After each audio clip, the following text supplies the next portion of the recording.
Hey guys, welcome back to Marketing of the Minds podcast. Great to be with you. My name is Terry Hansen. I'm the host with the most, here with my good friend and award-winning marketer, Nathan Hawks, president and founder of Arcane Marketing. Nate, how you doing today? Hi, fantastic. You feeling it? I always feel it. Good. Always feel it. Well, we're excited to be with you today because this is a kind of a special episode of Marketing of the Minds, episode number 14, where we are actually relaunching this podcast after many, many months of being dark and kind of quiet. And so excited to be back with you once again. It's been a long, long time. And wanted to spend some time with you talking a little bit about well, first and foremost, maybe just doing some quick introductions, but also why we're relaunching this podcast. And then we're going to jump right into some of the questions that some of our viewers have submitted to us that they want to answer during our podcast. Now, as you guys know, Marketing of the Minds is primarily focused on answering a lot of the professional business questions that we get on a weekly basis. And so there's no better person on the planet to be able to answer some of these business questions than you, Nate. So well, we also exaggerate a lot too. We don't employ any puffery and any exaggeration, just a little bit. Very good. So anyway, but maybe by way of just a quick introduction, maybe catch us up to speed. You've been doing digital marketing now for a very, very long time. Whatever, kind of give us a quick little backstory on how Arcane Marketing came to be. Man, honestly, it's quite a story, and it could take a very long time. I won't bore anyone with the details, but essentially back in 2007, I joined a couple of buddies, and we actually created another digital marketing agency. Man, I learned so many things at the time. I didn't know a whole lot about digital marketing. I learned actually in 2007 what SEO was and what it meant in 2007, which is a little different than today. Right. And it's interesting that as I became excited by it. I became a student of the game and just kind of dove in, and I found that there's just a lot of good information that was out there. And it exposed me to something that just gets me really excited, and that is meeting new people, being exposed to different business ideas and various concepts and how people think and how they operate. And sometimes they tell you maybe more than you care to know. Right. And so I found that I really enjoyed the relationship aspect of it. In fact, what mattered to me more than anything was that I created and I highly valued these relationships, and came to find towards the end of my tenure at the previous agency that they felt the same to me, and I got some of that sentiment, and I felt like that mattered so much, but was not as important of an aspect to other people at the other agency. And so it felt like it was time to just kind of break away and really focus on not only building relationships, but also getting results at the same time. It seemed like those two things work really well. And I've always had this mantra for the 14 years that I've been doing digital marketing now. And that is that people do business with people, and that relationships matter.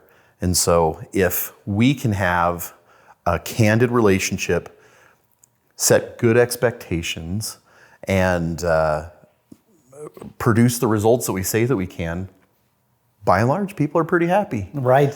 And anyway, so what that ideology didn't feel present previously. And that's what led me to, with lots of promptings from many different areas, to break and start another agency. And following that mantra has honestly been the reason for massive success. And it's comforting to know that it works, and it's comforting to know that we get good results and that we actually care. So that's primarily it. That's kind of how it all got started. And I was just kind of quickly doing the math. I think I first met you back in 2011. I think that's correct. 11. So it's been, I think this is the 10th year. We've known each other a decade now. So it seems like time has gone very, very fast.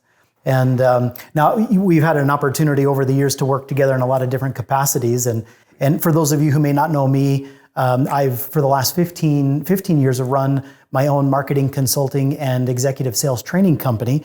And in last year in 2020, my business was acquired by the holding company that's associated with Arcane Marketing. So we're now on the same team together. So I couldn't be more excited and delighted to be able to partner with Arcane Marketing and help you guys do what you do best. So and it's been good. It's very cool, very cool. Well, so I know one of the questions that probably a lot of people are thinking about is, there's a bazillion podcasts out there. There's a ton of YouTube shows out there, even on marketing, in various capacities. But what is Marketing of the Minds? What was your vision for relaunching this? It's already existed and done very well, but why are we relaunching it at this point in time? And what are you hoping that this will turn into? I feel like that there's been an itch that I kind of need to scratch. Oh, and take that for what it's worth. But I have learned so much information over the last 14, 15 years in the digital marketing world. And what I've come to discover is that there is so much misinformation, and I would even say misguided. And maybe it's not that way on purpose, Terry. Maybe it's because the people who are explaining some of this information that just isn't that great or could be misguiding really comes from the best of purposes or the best of intents, but it's because that's the extent of the knowledge of the person who's been trying to explain that. And every single day, I talk to somebody that I run into at the grocery store, or somebody calls and inquires with our company and I just happen to answer the phone, or somebody internally here in our team, or one of our clients always has some off-the-wall question and they're looking to achieve or get to some point or get some answer, and then they tell me what they understand of the situation. And I can see where they're coming from, but I feel like that it needs just a little bit of nudging, right? Yeah. A little adjustment. So because there's so much of this information, I like to believe, and in my own mind, we're the good guys. Right. Right? And we genuinely help people, and we don't always charge for everything that we talk about. We do so much free consulting all the time, and we give away good information. And you know what?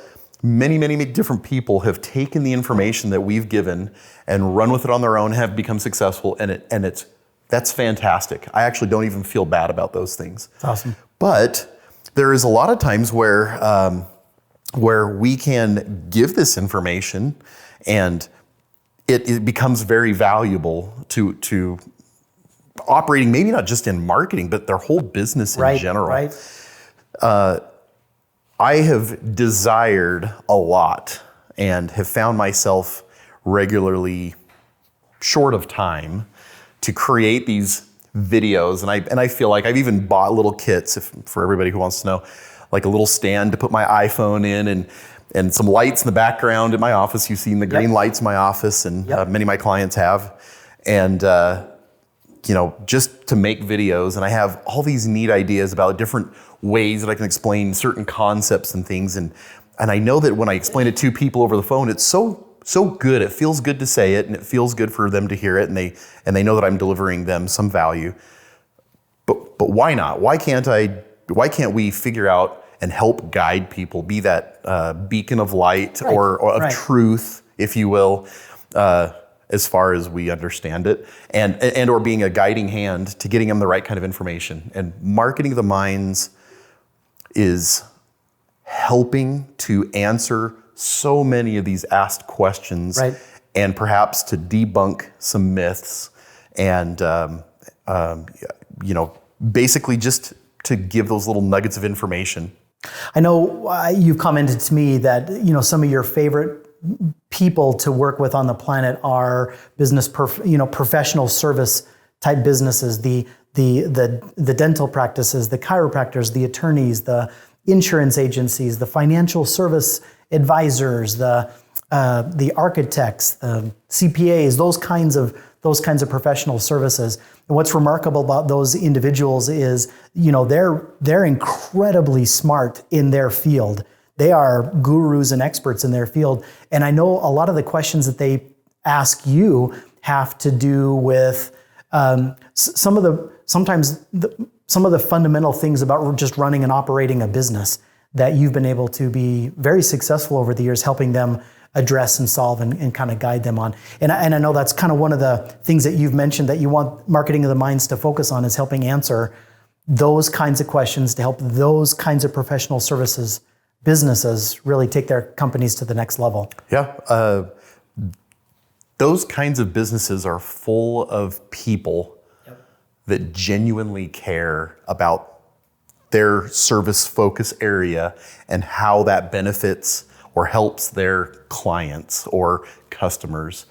And if we can give them some good information that in turn enhances their business or makes life easier, or removes some obstacles, if anything, then I think that's a worthy cause. Absolutely. Well, it's for that purpose that we've kind of dedicated ourselves here at Marketing of the Minds podcast to do that very thing. So, Nate, if you're okay, we've got a question. I'm okay. And it actually comes in from a dental practice here in Idaho Falls, Idaho, where our corporate headquarters are. And the question is this. How do we drive more people to make an inquiry into our business? So dental practice, they want more people online to make an inquiry, call them, walk into the business, hit their website. How do they do that? This could be a really lengthy answer, to be honest, but let me see if I can condense everything to just a couple of bullet points. Probably one of the single most influential places that you can have an impact into driving people to inquire with you is in Google My Business. Google My Business is the gateway to Google Maps, right? It's a profile that you set up to claim information, to verify that you're a certain type of business. And it's funny because I was looking up this stat, I think just a little over a year ago, but as of a year ago, only 40% of all Google My Business profiles that could be have been claimed. Wow. So 60% are just floating out in the out ether, there, right? But not unclaimed. And that doesn't mean they don't exist. Google is really smart. They probably have put the piece on the map there, but you just haven't claimed it and taken control of it. Gotcha. I would say that is still considered people ask, like, what's your best Google hack or your best Google tip? That's one of them. Google My Business. Google My Business. Okay. And within Google My Business, a couple of really important pieces. I think it was 65% of all the Google My Business profiles that have been claimed are not complete. Okay. So a big portion of those that have been claimed are not complete. And what we mean by complete is that Google gives you the opportunity to fill out all kinds of information about your business, to certain categories or business hours or what kinds of payments you accept, or a description of services, maybe how many different services, how big's your business area, et cetera, et cetera. There's, I don't remember exactly, 30 some odd questions that you can answer. Do you have photos that are put up there? Are they from other people? Are they from you? Videos, et cetera. And I would counsel everyone to take a few extra minutes, and not just claim the profile, but to literally answer to completeness everything in Google My Business. So that's a big one that it blows my mind.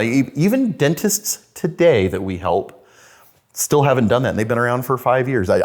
I don't know. It blows my mind a little bit. Another one is that it's oftentimes we spend a lot of time organizing information for our clients. Okay. And that has a big impact on how people will regard you if they find you. What you don't want to have is spend a lot of time trying to get someone's attention. Right.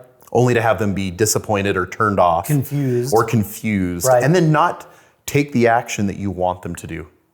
So I would say organize information. And one thing that we're always... And I'm assuming you're referring to organize information on their website? Well, on and off their website. Okay. I would say on and off their website. But for this answer, on your website. Okay. And one thing that there is always a lack or a shortage of, in most cases, is information. And there can be information-heavy websites that just need to be organized better. And that's pretty much it. But there is no such thing as too much information. Now, information in this case isn't just how much you've written or how many blog posts there are that exist. Are you doing videos?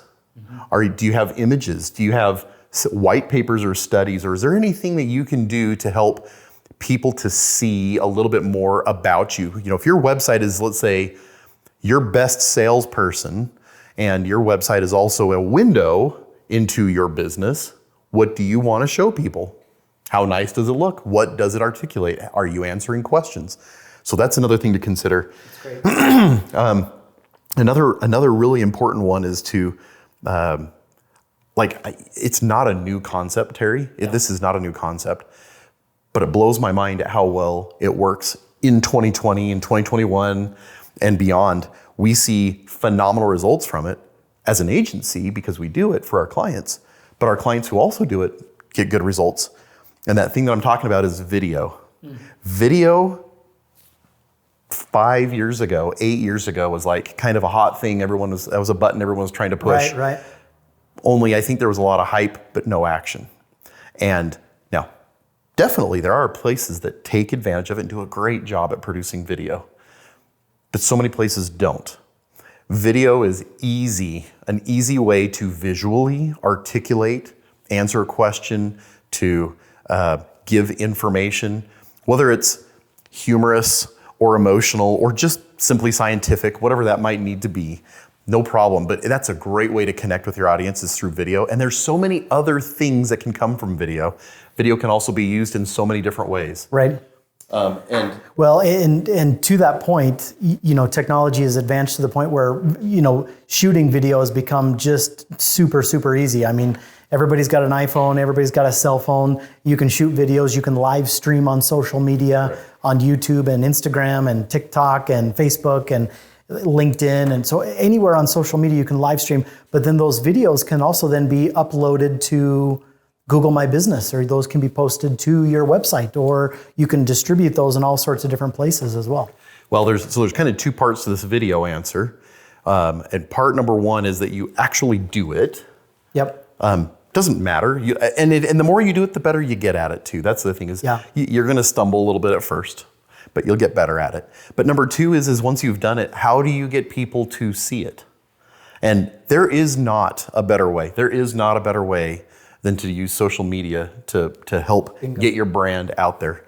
And as of today, that doesn't mean this is how it's always going to be, but as of today, the hot social media places where you can leverage and get the most amount of information, regardless of what kind of business you are, are Facebook and Instagram, LinkedIn, TikTok. TikTok is massively growing and gaining momentum. I would also say Pinterest and YouTube. That kind of rounds out the top. The big ones. The big ones, yep.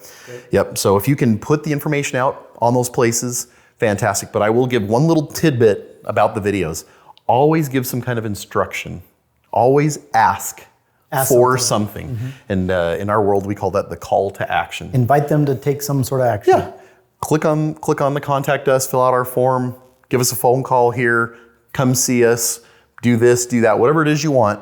Give them some instruction. People are anticipating something that you want them to do. Give them that.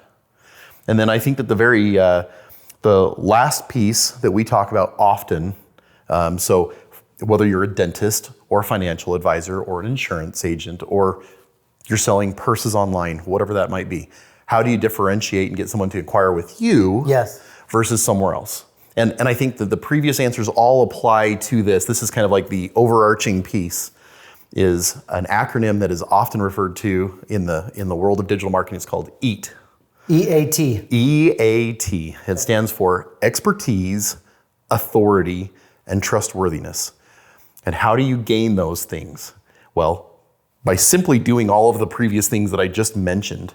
But as you gain EAT in the eyes of a search engine or in the eyes of your customers or potential audience, I should say, then you become sort of that authority figure or become that branded entity. You establish yourself as an expert. That's the E. Correct. You give yourself authority, like you're a credible source of information. And that people can trust. And that they can trust you in your business. That's exactly right. Okay. Now, I would tell you this. Ding, ding. If you need to learn more about EAT and you want to call me, I'll be happy to take the time and explain it to anybody on the phone in detail. So gotcha. That's my call to action. Yeah, see, like that? Drinks his own Kool-Aid. So, well, that's awesome. Well, we've got a lot more questions that we've got queued up and lined up.